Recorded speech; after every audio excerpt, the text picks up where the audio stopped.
Imagine uma paisagem de areia, sal e calor extremo no deserto ocidental.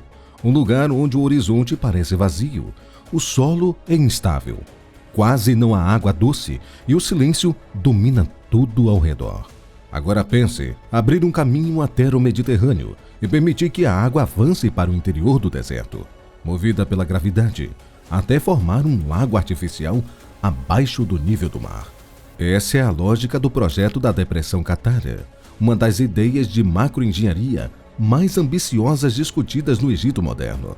A promessa era sedutora: transformar uma bacia árida em uma espécie de hidrovia natural, capaz de gerar energia limpa em larga escala a partir da diferença de altitude entre o Mediterrâneo e o fundo da depressão.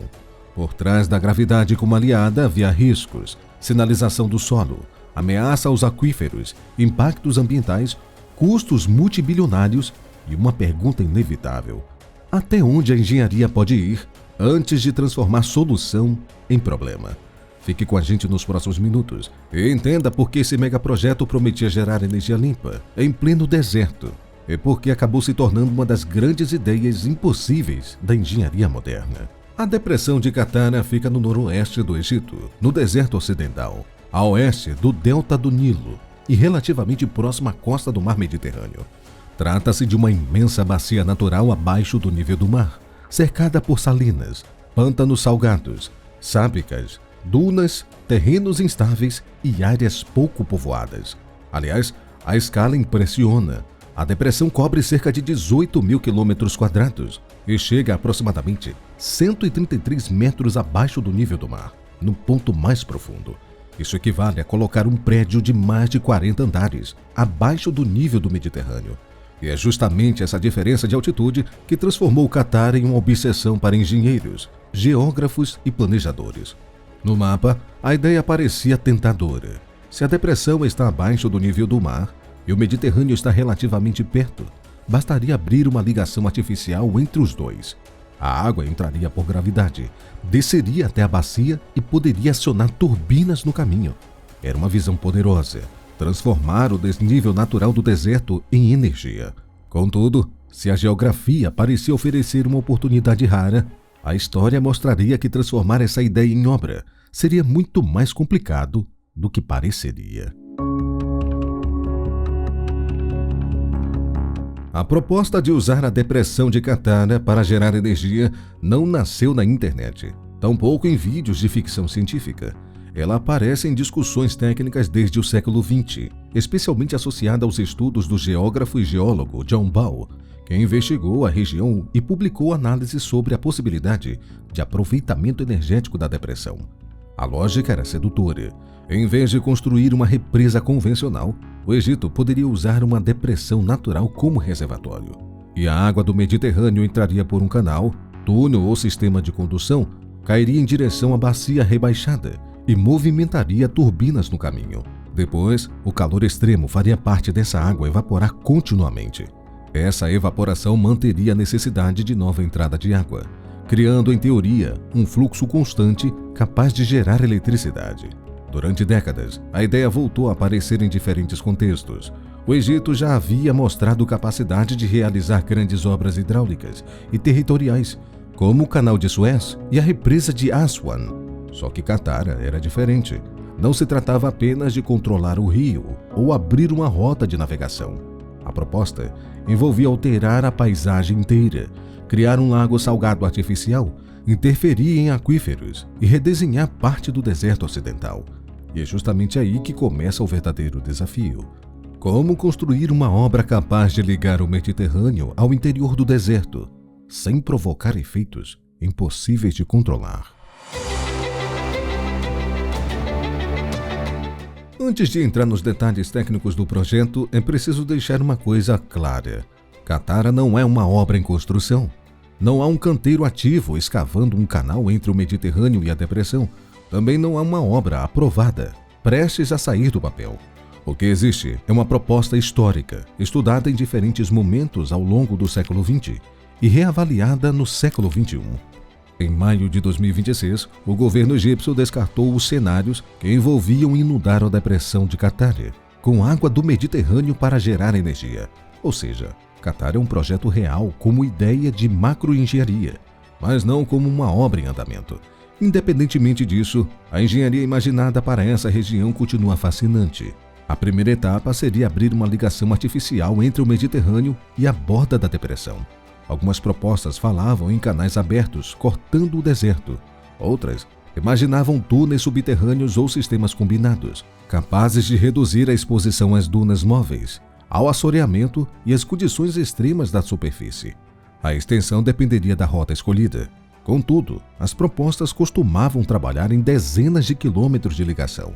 Em algumas propostas históricas, o ponto de entrada ficaria em uma região próxima a El Alamein, onde a distância entre a depressão permitiria imaginar um canal ou túnel seguindo em direção ao interior. A água do mar entraria por gravidade. Esse é o coração do projeto.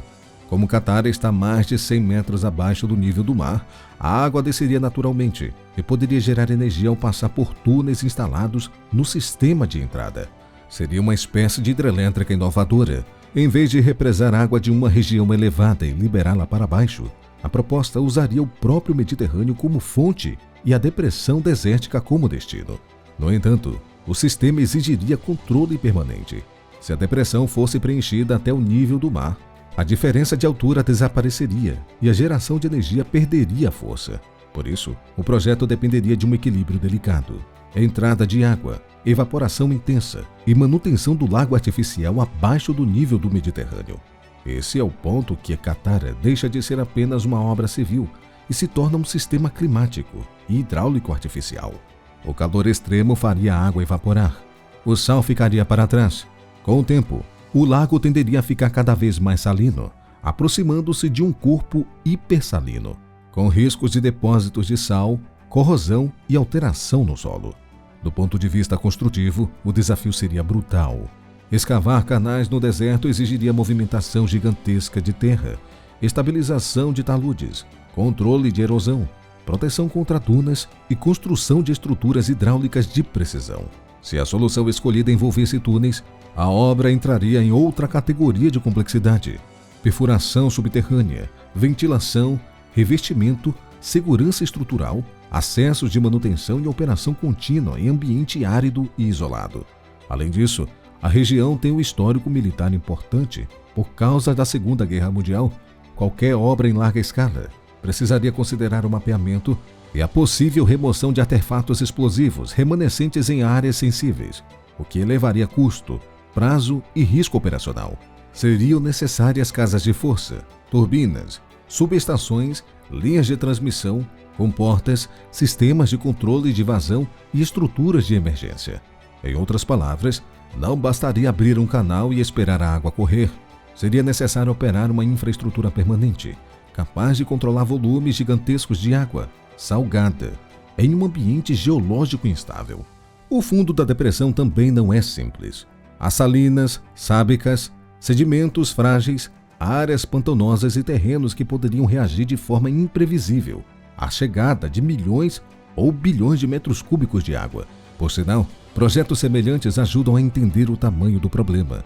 Grandes canais como Suez e Panamá exigiram escavações monumentais, controle hidráulico e décadas de manutenção. Além disso, grandes hidráulicas exigem gerenciamento fino de reservatórios, vazões e impactos ambientais. Qatar misturaria tudo isso: canal, túnel, hidrelétrica, lago artificial, sal acumulado e deserto. Por isso, a grande dificuldade não foi apenas imaginar a obra, foi provar que ela continuaria segura, viável e ambientalmente aceitável depois de construída. Quando traduzimos Qatar em números, fica mais fácil entender por que essa ideia atravessou quase um século. A depressão tem cerca de 18.100 km² e chega a 133 metros abaixo do nível do mar, segundo a britânica. Isso equivale a aproximadamente 2,5 milhões de campos de futebol. Essa área é maior que o território de nada menos que 43 estados soberanos. O desnível de Qatar também impressiona. 133 metros é como colocar um prédio de mais de 40 andares inteiro abaixo do Mediterrâneo. Era essa queda natural que alimentava a ideia de gerar energia com a entrada de água do mar. A ligação com o Mediterrâneo seria outro megaprojeto à parte. Algumas propostas falavam em canais ou túneis entre 55 e 100 quilômetros, dependendo da rota escolhida. Nesse sentido, um estudo técnico citado pelo Dr. Madig Hageb, especialista em engenharia nuclear, é revelador. Qatar trabalharia com fluxo de 700 metros cúbicos por segundo de água do mar e um túnel de 15 metros de diâmetro para reduzir perdas de carga. Em outras palavras, não se tratava de uma curiosidade geográfica, mas de uma proposta pensada para gerar energia limpa em grande escala. Em termos de custo, a cautela é obrigatória. Em 1980, a agência de notícias United Press International notificou uma estimativa entre 2 bilhões de dólares e 8 bilhões de dólares para um canal ou túnel de cerca de 55 milhas, algo em torno de 80 quilômetros. Convertendo apenas como referência atual, sem corrigir a inflação, 8 bilhões de dólares equivaleriam a cerca de 40 bilhões de reais. Com esse valor, seria possível comprar mais de 530 mil carros populares de 75 mil reais, ou construir 40 quilômetros do metrô subterrâneo em São Paulo, usando a referência simplificada de 1 bilhão de reais por quilômetro. Resumindo, Qatar não seria apenas uma usina, seria canal, túnel, hidrelétrica, lago artificial, controle de salinidade e manutenção permanente no deserto. Um projeto icônico. O futuro do projeto Qatar, na forma clássica de inundar a depressão com água do Mediterrâneo, parece cada vez mais distante. Em maio de 2026, uma revisão do governo egípcio descartou os cenários que usavam a área como reservatório de água do mar para a geração de energia. A decisão resultou de uma combinação de riscos ambientais, custos elevados, complexidade técnica e menor atratividade diante de alternativas mais previsíveis. Entre as principais preocupações estavam a infiltração de água salgada em aquíferos de água doce e salinização do solo e possíveis impactos sobre comunidades, agricultura e atividades no deserto.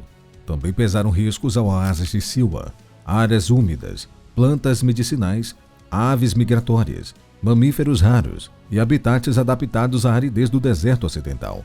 Além disso, parte da região se sobrepõe a áreas de petróleo e gás, o que poderia exigir mudanças em dutos e infraestrutura energética. Assim, Qatar permanece como uma ideia fascinante de macroengenharia, brilhante no conceito, porém arriscada demais na execução. Mesmo assim, a depressão de Qatar segue como uma das ideias mais fascinantes da macroengenharia do século XXI. Une mar, deserto, gravidade, evaporação e energia em uma única proposta.